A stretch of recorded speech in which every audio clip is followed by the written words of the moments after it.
I'm Anna Uspenskaya. I'm an interpreter in the Russian interpretation section. My name is Sergey Gogin, and I'm also an interpreter in the Russian interpretation section.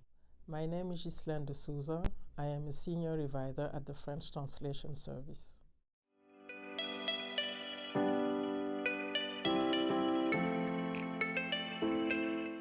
I joined the UN in 2009. Before that, I was a freelance interpreter in Moscow, Russia. I joined the UN in 2009. Before that, I lived in Moscow. I worked as an interpreter for both the diplomatic service and as a freelancer. Well, of course, you need to have a university degree in interpretation. You have to have the working knowledge of 3 official languages of the United Nations, one of which must be your main language in which you will interpret at the competitive examination. That's the main condition to become an interpreter at the UN. You have to sit in for the exam. And I would like to add that the exam is not regular, so the exam is announced whenever the service has the need to fill in the vacancies.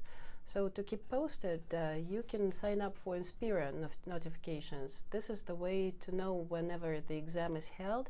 After that, you will be able to apply and to sit in for this exam.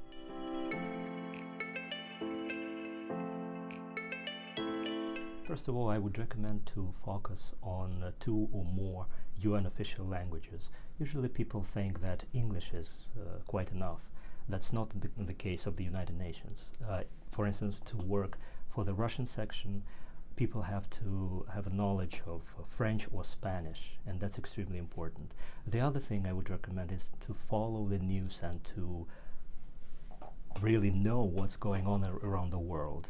And of course, to deepen your knowledge of political, economic, and other processes, you can always check the UN webcast. And by the way, in the UN webcast, you can follow conferences and events in all 6 official languages, and you can see how interpreters work.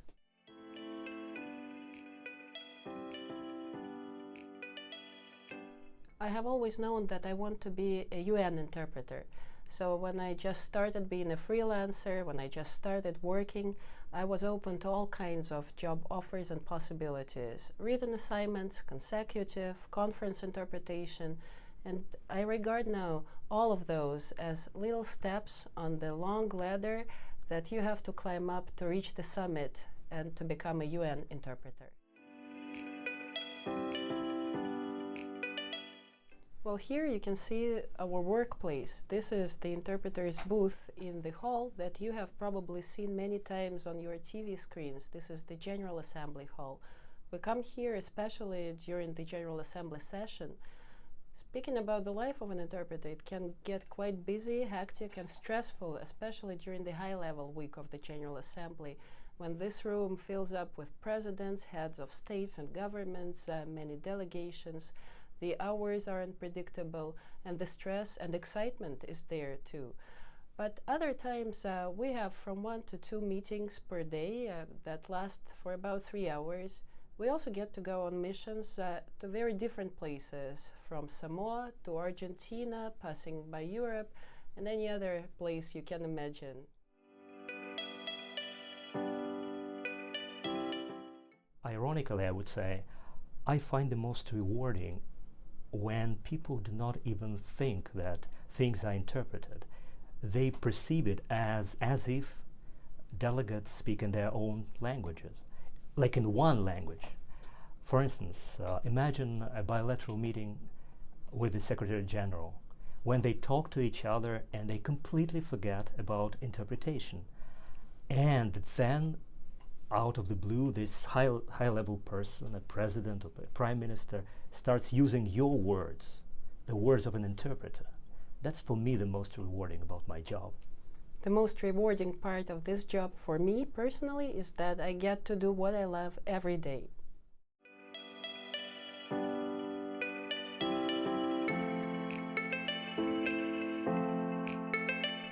I joined the UN about 20 years ago. When I started, I lived in Ethiopia, in Rwanda, and in Tanzania. Now, since 2009, I am in New York. The most exciting part is certainly when you open a newspaper and you see an article that you've been translating, and then you're saying, wow, I did that. I think that's really, for your ego, it's quite something. To become a translator at the UN, you need at least a bachelor degree in the relevant fields, being linguistics, economics, law, or any other technical field. You need to show proof of knowledge of 3 of the UN 6 official languages. Those are Arabic, Chinese, French, Russian, Spanish, and English. If you have a specialty, then you only need to know 2 of those official languages.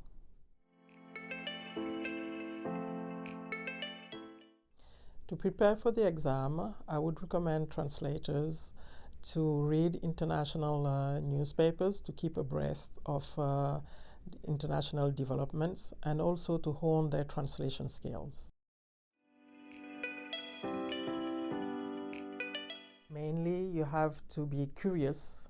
Of course, your love of languages helps, but you have to be also willing to get out of your comfort zone. The UN covers many subject areas. As translators, we are not always specialists, so we have to be willing and able to research our subjects and to want to learn every day something that we didn't know the day before.